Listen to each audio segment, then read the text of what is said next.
अबोल प्रीत हृदयात बहरली. भाग 14. इकडे ऑफिसमध्ये राखी रीमाची वाट बघत होती. कधी ती येते आणि कधी मी तिला ओरडते. असं झालं होतं. कालही रीमा ऑफिसला आली नव्हती. पण तिने अविनाशला काहीच विचारले नाही. पण आज ती अविनाशच्या कॅबिनमध्ये गेली. सर, रीमा आजही ऑफिसला आली नाही, राखी शांतपणे म्हणाली. तसं अविनाशने तिच्याकडे मान वर करून पाहिलं. ती कमीत कमी 1 वर्ष येणार नाही, अविनाश म्हणाला. आणि ती आता तुझ्या हाताखाली काम करणारे एम्प्लॉय नाही, माझी बायको आहे. सो तिला फक्त आता मॅडम म्हणायचं, अविनाश म्हणाला. तशी राखीने खाली मान घातली आणि पाय आपटत तिच्या कॅबिनमध्ये निघून गेली. संध्याकाळी विकी रीमाला घेऊन आला. तिने घरात पाय टाकताच तर समोर सोनालीची मोठमोठ्या बडबड सुरू होती. शेजारच्या सीमाला कळलं की आपल्या आवीने नवऱ्यांनी सोडून दिलेल्या मुलीशी लग्न केलं आहे. आज सगळ्या बायका समोर सांगत होती ती. सगळ्या किती नाव ठेवत होत्या. एवढा श्रीमंत आहे, दिसायलाही किती देखणं आहे, मग त्याला तीच सापडली का? खूप अपमान झाला माझा. तशीच खाली मान घालून उठून यावं लागलं मला. आता हिला बघण्यासाठी उद्या येत आहेत त्या.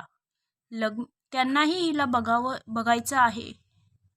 अवीने हिच्यात असं काय बघितलं की त्यांनी तिच्याशी लग्न केलं? सोनाली मोठमोठ्याने बोलत होती. हे सर्व ऐकून रीमाच्या डोळ्यात तिथेच पाणी आले. ती काहीच न बोलता सरळ तिच्या रूममध्ये निघून गेली आणि आसवांचा साठलेला बंद तिथे फुटला. ज्या प्रकारची टोमणे तिला शालिनी द्यायची, तसेच सोनाली तिला बोलायचा एक चान्सही सोडत नव्हती. रीमाच्या डोळ्यातील अश्रू अजून सुकलेले नव्हते की दरवाजा वाजला. तिने घड्याळाकडे पाहिलं. अवीच्या येण्याची वेळ झाली होती. तिला कळलं दरवाजात तोच असणार. तिने पटकन डोळ्यातील अश्रू पुसले आणि उभी राहिली. दरवाजा उघडला तर समोर अवी होता. रीमा, दरवाजा उघडायला एवढा उशीर का? त्यांनी आत येत विचारले. मी वॉशरूममध्ये होते, रीमा स्वतःला सावरत म्हणाली. अविनाशने बॅग ठेवली आणि फ्रेश व्हायला गेला.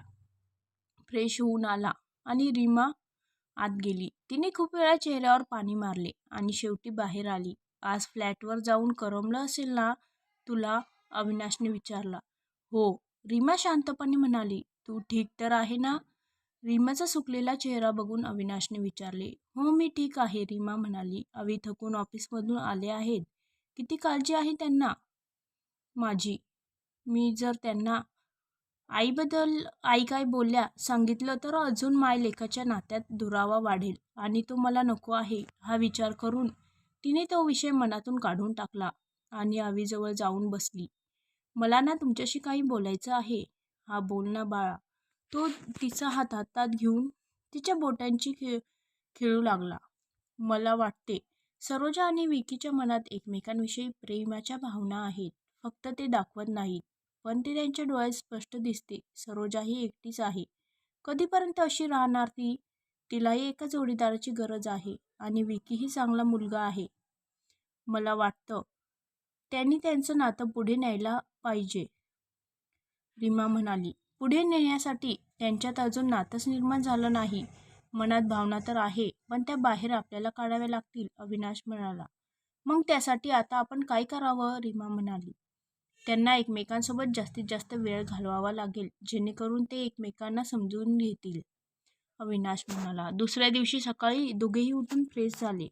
अवी, आज विकीला मला घ्यायला नका पाठवू. मी आज फ्लॅटवर नाही जाणार. आज सोनालीच्या मैत्रिणी तिला बघायला येणार आहेत. हे तिने अविनाशला सांगायचं टाळलं. अवीने नाश्ता केला आणि विकी त्याला ऑफिसमध्ये सोडायला गेला. विकी, सरोजा आणि आईला घेऊन घरी खूप बोर होत असेल. तू एक काम कर, त्यांना गार्डनमध्ये घेऊन जा थोडा वेळ, अविनाश म्हणाला. हे ऐकून विकीच्या मनात जशा आनंदाच्या कळ्या फुटू लागल्या. पण त्याने स्वतःला सावरलं आणि होकारार्थी मान हलवली. पण सरोजाला भेटायची त्याची एक्साइटमेंट अविनाशच्या नजरेतून सुटली नाही. तोही गालात हसत आत निघून गेला. इकडे रीमा तिच्या रूममध्ये बसलेली होती. सोनालीच्या तोंडून काल तिने हे तर ऐकलं होतं की शेजारील बायका येणार आहेत, पण त्या कधी येणार आहेत हे तर तिला माहीतच नव्हतं. त्यामुळे ती निवांत बसलेली होती. तेवढ्यात अचानक सोनाली तिच्या रूममध्ये आली. तशी रीमा पटकन उठून उभी राहिली. खाली सर्व बायका येऊन थांबल्या आणि मॅडम इथे निवांत आराम करतात, पटकन तयार हो आणि खाली ये, असं म्हणून सोनाली निघून गेली. रीमाने नखुशीने तिचं आवरलं आणि खाली आली. सोनाली बायकांसोबत गप्पा मारत होती. तेवढ्या सीमाची नजर रीमावर गेली आणि ती डोळे मोठे करून तिला बघू लागली. तिने शेजारीच बसलेल्या अनिताला कोपर मारला आणि समोरून येणाऱ्या रीमाकडे इशारा केला. सोनाली, आम्हाला वाटलं तुझी सून फक्त नवऱ्याने सोडून दिलेली आहे, पण ती त्याचं बाळही सोबत घेऊन आली आहे हे आम्हाला माहीत नव्हतं, शांता हसत म्हणाली. अविला ही प्रेग्नेंट असलेली मुलगीच सापडली का ग? लग्न केलं आणि तू सून म्हणून तिला बरं स्वीकारलं. मी जर असती ना तर घरातून धक्के देऊन हकललं असतं, अनिता म्हणाली. अशा मुली पैशासाठी काही पण करू शकतात. त्यांना इज्जत, लाज, शरम म्हणून माहीतच नसते, एक बाई बोलली.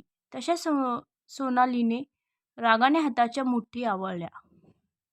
आता तिला रीमाचा आणखीनच राग आला. रीमा मात्र डोळ्यात पाणी घेऊन खाली मान घालून चुपचाप त्यांच्या सर्व गोष्टी ऐकून घेत होती. आता इथे काय माझं तोंड बघत बसली, जा यांच्यासाठी काहीतरी खायला बनव, सोनाली म्हणाली. रीमाने होकारार्थी मान हलवली आणि किचनमध्ये गेली. तिथे शारदा होतीच. मॅडम, तुम्ही मला सांगा काय बनवायचं ते, मी बनवते, शारदा म्हणाली. नाही, तू राहू दे, करते मी, रीमा म्हणाली. नाही मॅडम, साहेबांना कळलं की तुम्ही इथे येऊन काम केलं तर मला कामावरून काढतील ते, त्यासाठी मला सांगा, मी करते, शारदा विनवणी करत म्हणाली. थोड्या वेळाने रीमा नाश्ता घेऊन आली. नाश्ता शारदाने बनवला होता हे तिने त्यांना सांगितलेच नाही. मी आज जाऊ शकते का रूममध्ये? तिने त्यांच्यासमोर नाश्त्याचा ट्रे ठेवली आणि विचारले. हो जा, थकली असशील ना सकाळपासून काम करून, सोनाली कुचपणे बोलली. रीमा मात्र तिला प्रत्युत्तर न देता निघून गेली.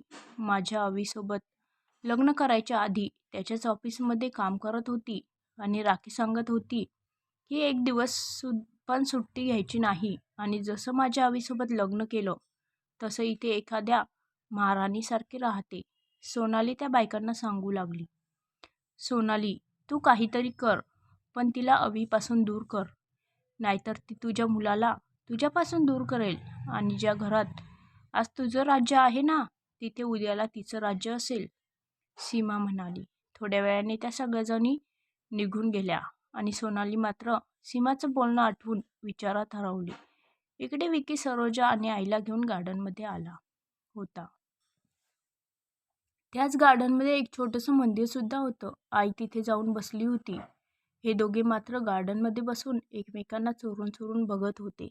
विकी आणि सरोजाची नजरानजर होताच ती लाजून खाली मान घालायची आणि तिचा लाजून गुलाबी झालेला चेहरा त्याला घायाळ करून जायचा. विकीला कुणीतरी मुलगी मनापासून आवडायला लागली होती, नाहीतर आतापर्यंत तो फक्त त्याच्या कामाकडे लक्ष द्यायचा. पण आता कामासोबत सरोजाही त्याचं लक्ष वेधत होती. त्याने त्याच्या मनातील भावना तिला सांगायचं ठरवलं. त्यालाही तिच्या डोळ्यात त्याच्यासाठी प्रेम दिसत होतं, पण कुणाच्या चेहऱ्यावरील भाव आपण नाही ओळखू शकत. चेहऱ्यावर काही आणि मनात वेगळं काही असंही असतं. म्हणून त्यांनी डायरेक्ट तिला विचारायचं ठरवलं. सरोजा. त्याने तिला हळूच हाक मारली. तिने फक्त हुंकार भरला. सरोजा, मला तू खूप. सरोजा, चल आता, खूप वेळ झाला, आले आहोत आपण. तो पुढे काही बोलणार त्याआधी समोरून येणाऱ्या आईचा आवाज त्याच्या कानावर पडला आणि तो शांत झाला. सरोजानेही इकडे तिकडे बघितले आणि उठून उभी राहिली. संध्याकाळी अविनाश घरी पोहोचला तर रीमा बंगल्यासमोरील गार्डनमध्ये झोपाळ्यावर बसलेली होती. तो गाडीतून उतरला आणि आत न जाता तिच्याजवळ जाऊन बसला.